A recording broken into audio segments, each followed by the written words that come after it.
नमस्कार, जय हिंद, जय भारत। मैं आदित्य भूषण पांडे। मैं आराध्या पांडे।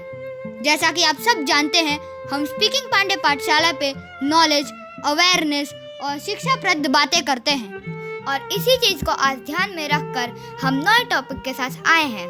तो आइए शुरू करते हैं। दोस्तों, क्या आप जानते हैं भारत का ग्लैडस्टोन किसे कहा जाता है? अगर नहीं तो ये वीडियो आपके लिए है। मैं आपको बताती हूँ। भारत का ग्लैडस्टोन गोपाल कृष्ण गोखले को कहा जाता है। आज उनकी 158वीं जन्म जयंती है। गोपाल कृष्ण गोखले एक ऐसा नाम है जो भारतीय इतिहास के पन्नों में स्वर्णिम अक्षरों में दर्ज है। देशभक्ति की भावना में ओतप्रोत होकर उन्होंने अपना पूरा जीवन भारत देश की सेवा में समर्पित कर दिया। उनका जीवन आज के युवाओं के लिए प्रेरणा का स्रोत है। आखिर कौन थे गोपाल कृष्ण गोखले? आइए जानते हैं विस्तार से। गोपाल कृष्ण गोखले एक महान विचारक, समाज सुधारक, शिक्षाविद और एक कुशल राजनीतिज्ञ थे, जिन्होंने भारतीय स्वतंत्रता आंदोलन में अपना महत्वपूर्ण योगदान दिया।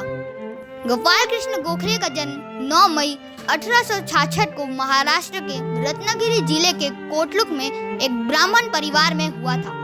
उनके पिता का नाम कृष्णराव श्रीधर गोखले था, जो पेशे से कोल्हापुर रियासत में एक क्लर्क थे। उनकी माता का नाम वालुबाई गोखले था, जो कि एक गृहिणी थी। बचपन से ही गोपाल कृष्ण गोखले सहिष्णु और कर्मठ प्रवृत्ति के व्यक्ति थे।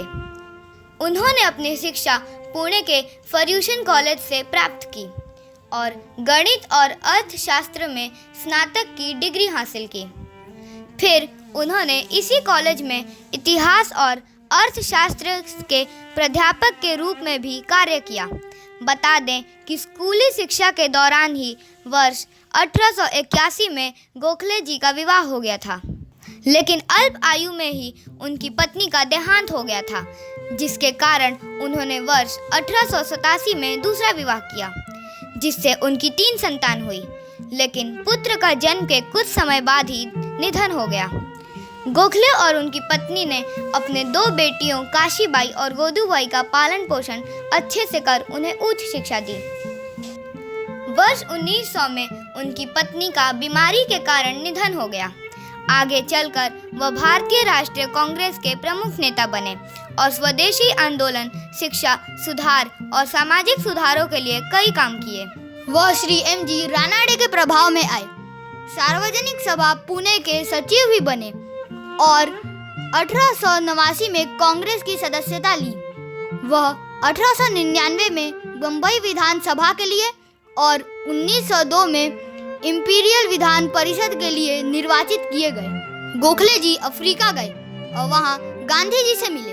उन्होंने दक्षिण अफ्रीका की भारतीय समस्या में विशेष दिलचस्पी ली। अपने व्यक्तित्व की सरलता, बौद्धिक क्षमता और देश के प्रति दीर्घकालीन स्वार्थहीन सेवा के लिए उन्हें सदा सदा स्मरण किया जाएगा। वह भारत लोक सेवा समाज के संस्थापक और अध्यक्ष थे। उदारवादी विचारधारा के वह अग्रणी प्रवक्ता थे। अफ्रीका से लौटने पर महात्मा गांधी भी सक्रिय राजनीति में आ गए और गोपाल कृष्ण गोखले के निर्देशन में सर्वेंट्स ऑफ इंडिया सोसाइटी की स्थापना की, जिसमें सम्मिलित होकर लोग देश सेवा कर सकें। परंतु इस सोसाइटी की सदस्यता के लिए गोखले जी एक सदस्य की कड़ी परीक्षा लेकर सदस्यता प्रदान करते थे।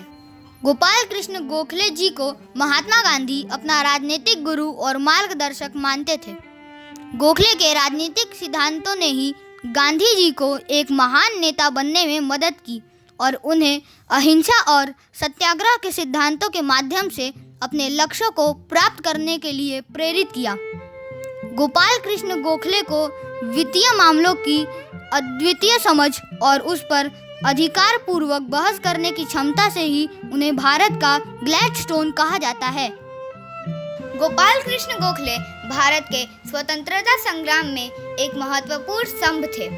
उनकी देशभक्ति और सामाजिक चेतना ने उन्हें भारतीय राष्ट्रीय कांग्रेस में शामिल होने के लिए प्रेरित किया। पार्टी में शामिल होने के कुछ समय बाद ही वह पार्टी के प्रमुख नेता बन गए और इस तरह 1905 में उन्होंने बनारस अधिवेशन की अध्यक्षता की। उन्होंने अंग्रेजों की दमनकारी नीतियों का खुलकर विरोध किया और ब्रिटिश हुकूमत के सामने प्राथमिक शिक्षा, नमक कर, चिकित्सा में सुधार और युवाओं की सरकारी नौकरियों में भागीदारी जैसे मुद्दे को उठाया। इसके साथ ही उन्होंने छुआछूत के खिलाफ अभियान चलाया। गोपाल कृष्ण गोखले जी ने अपना संपूर्ण जीवन भारतीय स्वतंत्रता आंदोलन व समाज सुधार में लगा दिया था। अपने जीवन काल में उन्होंने अंकगणित नामक एक पुस्तक भी लिखी।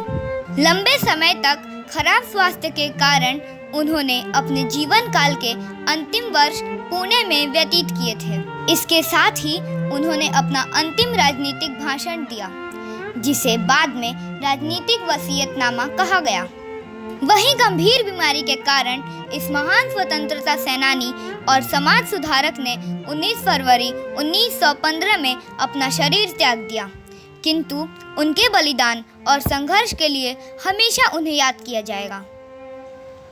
अगर आपको हमारे इस वीडियो से कुछ जानकारी मिली या कुछ सीखने को मिला तो हमारे वीडियो को लाइक करें, हमारे चैनल को सब्सक्राइब करें, शेयर करें, बेल आइकन दबाना ना भूलें। तो मिलते हैं नए वीडियो में नई जानकारी के साथ। जय हिंद, जय भारत।